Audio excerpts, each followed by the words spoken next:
and how big of a problem that is.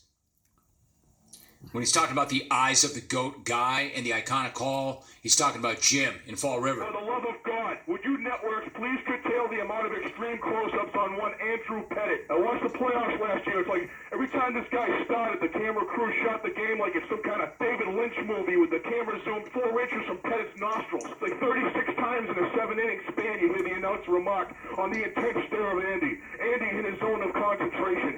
Andy with the eyes of a competitor. No.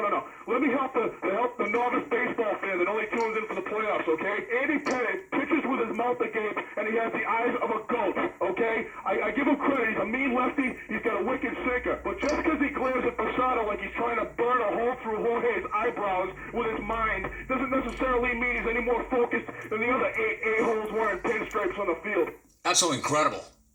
You talk about a call that holds up. You talk about a call that ages well. If not for the guys that he mentioned by name, Pettit, Posada, I mean, we'd be thinking about that call being made yesterday as being one of the best calls of the year. That call was made 17 years ago. 17 years ago.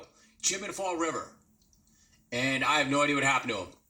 I've been looking for him for the last 15 years. I do not know what happened to him.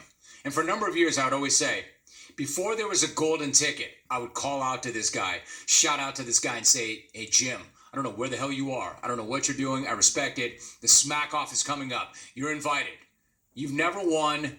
You don't really have a lifetime exemption per se, but you kind of do based on that call, based on talking about Andy Pettit having the eyes of the GOAT and him trying to burn a hole through Jorge's eyebrows and the other 8 a-holes in pinstripes.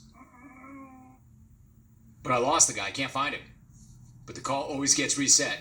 One of the best calls to any radio program in the history of the medium, regardless of format or genre.